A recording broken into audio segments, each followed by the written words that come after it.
told your friend you're not okay? And tell me what's wrong and why you never said you felt that way. Guess you're trying to stay strong and fake a smile until I look away. But I've known you too long, it hurts to watch your blue eyes fade to gray as you fade away. As you fade away. You told your friend you're not okay. And tell me what's wrong and why you never said you felt that way. Guess you're trying to stay strong and fake a smile until I look away. But I've known you too long, it hurts to watch your blue eyes fade to gray as you fade away. As you fade away. As you fade away.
Sadece eğleniyorum abi.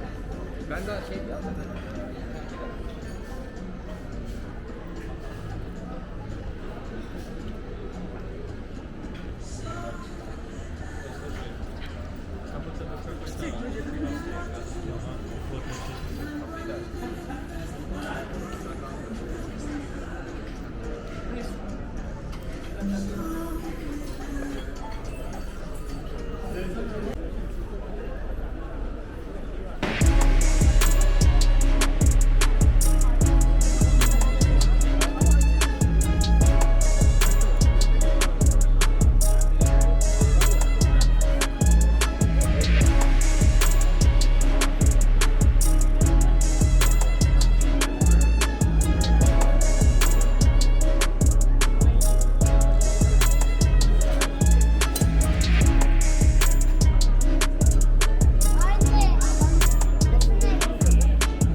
İnsanlar bunu çıkıyor.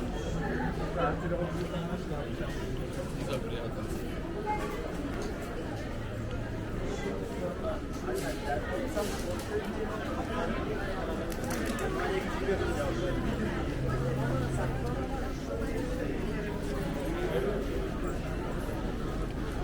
Ben yazdım ya.